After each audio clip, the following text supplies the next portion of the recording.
everyone. In this particular session, we are going to talk about projection. When we talk about projection, it is actually nothing but the presentation of an image on a surface. Now, in this given session, we are going to talk about projection specifically for the points, lines, and planes. When we talk about the points, it is nothing but the smallest entity that we can have in our engineering graphics and design. So when I talk about a point, we may have points over here. As we can see, the points which are generated over here, they are just the smallest entities. When we talk about lines, they are nothing but if I just try to join points one after the other in the same direction, I will be able to form a line.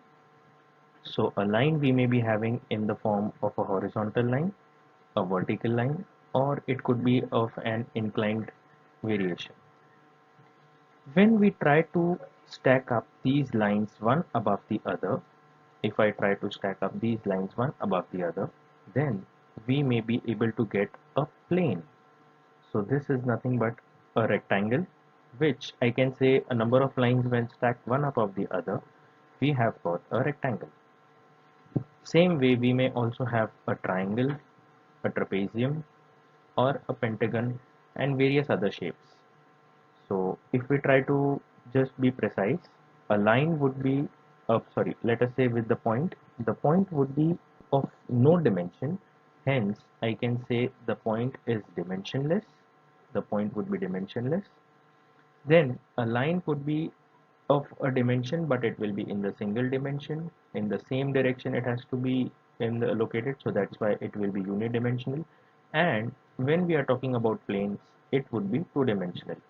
So we can represent the coordinates of this given of any given of the objects within these. We can get the coordinates with respect to x and y axis. Hence, we can call it as two-dimensional plane. So let us start with the projection and its terminology in this given session. Now, for this, let us imagine a particular corner of a room. Let us say I am imagining this as the corner of the room. This corner will be formed by the intersection of the horizontal surface, or we can call it as the ground. There is a vertical wall over here, another vertical wall over here. When all these three intersect, that will be at this given point. So this is the main focus for our understanding. Now, if I try to just draw these from a given viewpoint, so this is what I will be able to see, a horizontal plane. This is exactly the horizontal plane that I'm trying to draw, the floor. This is the vertical plane, which is nothing but in the form of the vertical wall. And this is another vertical plane. We will be clearly defining it as a auxiliary vertical plane. So if at all I want to say the intersections, if I want to talk about the intersections of the planes, then it will be denoted by the XY line mentioned over here. So the intersection of the horizontal plane and the vertical plane, we call it as the XY plane. If the observer is watching from this direction, then for the observer, this will always become the first quadrant. This is the first quadrant. Then just behind the vertical plane, we will be having the second quadrant. We have the third quadrant somewhere over here. And finally, the fourth quadrant located over here.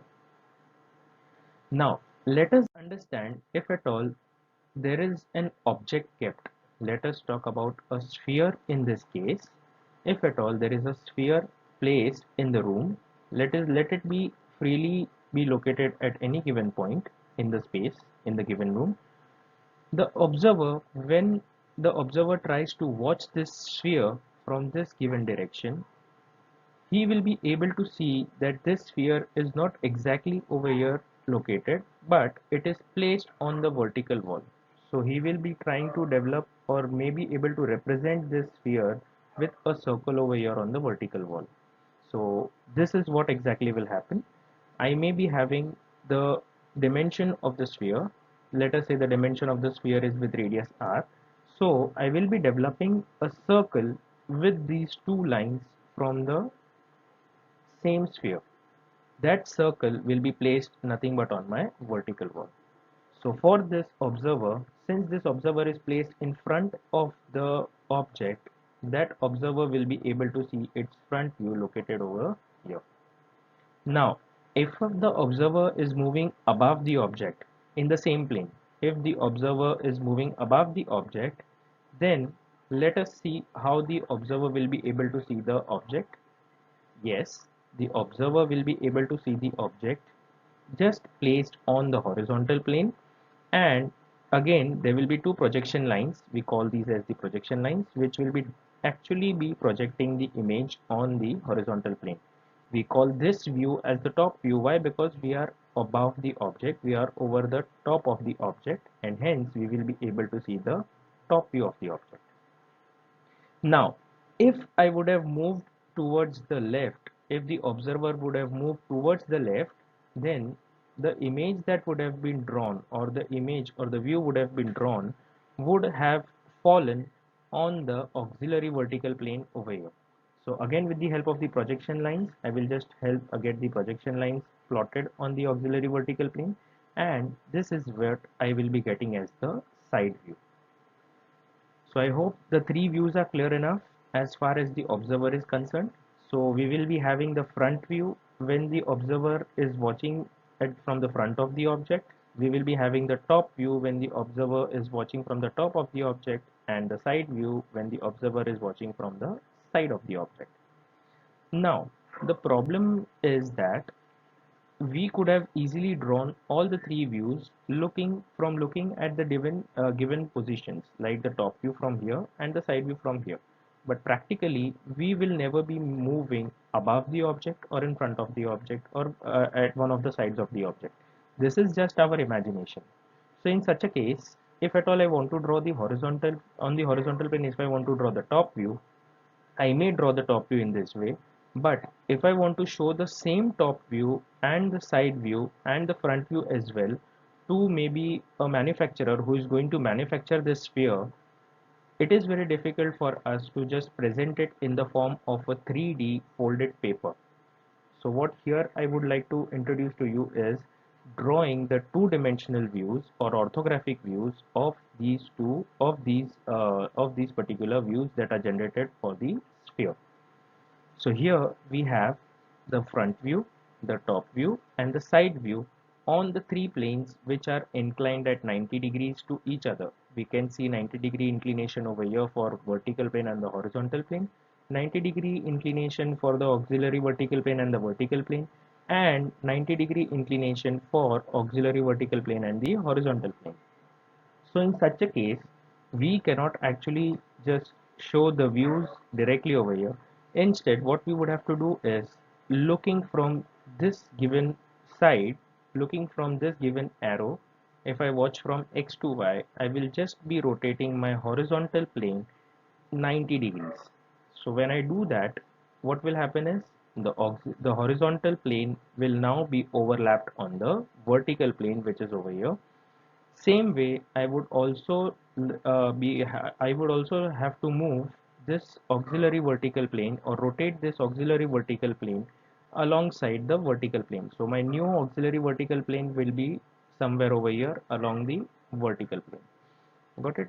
And if at all this horizontal plane is moving or rotating in this direction, the obvious part is that the other part of the horizontal plane will be also be rotating along this XY axis. So as soon as that rotates, what will happen? The other side of the horizontal plane will also get overlapped with the vertical plane. So now, if at all we would have drawn this completely on a piece of paper, how it would have been seen? So this is the way earlier it was seen.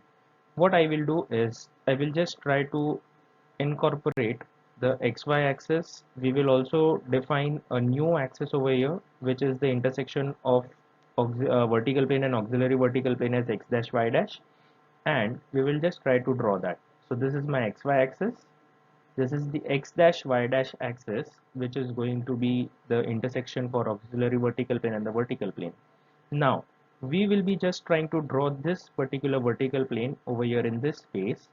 So when I do that, we get the vertical plane along with its image somewhere over here. Same way, when we try to open up this horizontal plane, we will be getting the horizontal plane placed somewhat like this, is it not? So when I try to actually place it over here, this is what it should look like. Same way, if I try to open up the auxiliary vertical plane, rotate the auxiliary vertical plane, then this is what the auxiliary vertical plane should look like.